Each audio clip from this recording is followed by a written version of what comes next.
Hello, ladies and gentlemen, Mr. Brescher here. Today, we're going to focus on recognizing a rule for a number pattern and writing a conjecture for the next numbers in a sequence. By the end of class, it's my goal that every one of you will be able to do this. And we're really focusing on the process standard of looking for and making use of structure to help prepare us for algebra. All right, here we go. First, we need to look at some vocabulary terms that we might be hearing throughout this lesson. One of them we have is sequence. And a sequence is a set of numbers that follow a pattern. Okay, we'll get to work with some of these a little bit here in a little bit. The next one we have is a term, and that is a number in a pattern, and it's known as a term, each number in a pattern. Then we have a rule, which states the term to start with, and it will explain the operation to find the next terms in a sequence. And then we have a conjecture, which is a prediction of what might happen next. So here we have my little friend. His name is actually Peabody. Peabody is starting at 1, that is the term he started with. And he's going to go over here and then over to this one. Can you see if you can recognize what might happen next? Make a conjecture of where you think you will land next. What term did you come up with? Okay, did you come up with 10? If you did, great job. And then what might come next? If you came up with, him falling off the cliff, then you are absolutely correct. Let's take a closer look at what actually took place here. See if you can develop a rule for this. We can see that first, little Mr. Peabody jumped from 1 to 4, which means he's adding 3 each time. So if we made a rule for this, that's a statement of the term we start with, we would say start with 1 and add 3 to get to the next terms. And we would keep adding 3 all the way until Mr. Peabody falls off the edge. Let's take a look at some others. Here's an example of how, oh my gosh, Mr. Peabody turned yellow. An example of how we could use this in real life. Okay, if you had a taxi fare of $4, plus you had to pay an additional 50 cents for every mile traveled, we could make a number sentence, a number sequence to help find out how much it would cost to travel 12 miles. Go ahead and see if you can figure this one out. How much will it cost to travel 12 miles? Can you come up with a conjecture of 10 miles, 11 miles, and 12 miles? Pause the screen, try to solve the problem, and see what you get. Then we'll go over it. Okay, so what did you come up with? Well, you probably realized that after traveling 2 miles, it would cost $5.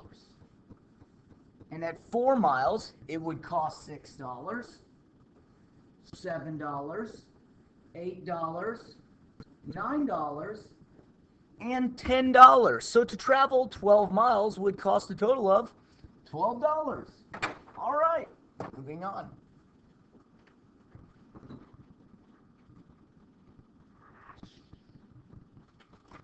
Here we have yet another example of a real-world problem. Cells in the human body, they multiply by splitting into 2 different cells. And if each cell splits every hour, I don't know if that's how often they split, but if each cell splits every hour, how many cells would there be after 6 hours if you started with 1 cell? This is kind of a tricky problem. See if you can come up with a rule for this, and then try to develop a sequence and determine exactly how many cells we'd have after 6 hours. Pause the screen, discuss with a neighbor, and then we'll come back and go over it. Okay, let's check out and see how you did. If you drew a picture, this is what the first 3 hours would look like. 1 hour, after 1 hour, we'd have 2 cells. And after 2 hours, we would have 4 cells. And 3 hours, we would have 8 cells, and it would just keep multiplying like this. So what did you get for 6 hours? If you came up with this, 64 cells, you are absolutely correct. Good job. Let's move on to the next page. All right. Now it's your time to determine the rule for each of the following sequences, and then make a conjecture about the next 3 terms. Pause the screen and see if you can come up with the rule. Remember, you should also state what number you start with, or what term you should start with, and what you need to do to get to the next term. Look over these, and then we'll go over them in a little bit. Okay, so what did we come up with? Hopefully you noticed that the first 4 were either add, subtract, multiply, or divide. But this last one, boy, that one's tricky. You may have had to do 2 operations.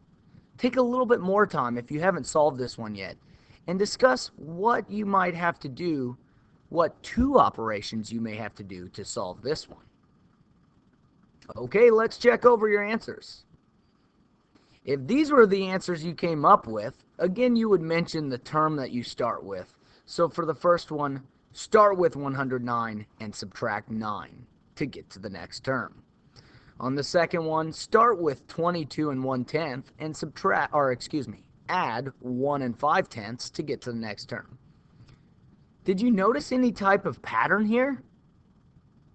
That's right. Anytime the number was getting smaller, we were either subtracting or dividing. And when the number is getting larger, we're usually adding or multiplying. Okay? And then finally, this tricky one here, you had to add first and then multiply by 2. So, how many of you got that one? Excellent work. Moving on. Now, for your final assignment, I would like you to try to develop your own number sequence and a rule to go with it. Then see if others can make a conjecture. Challenge yourselves to think of how this might be involved in the real world, a real world example that you may need a rule to find a term in a sequence. Well, I hope this helped you out.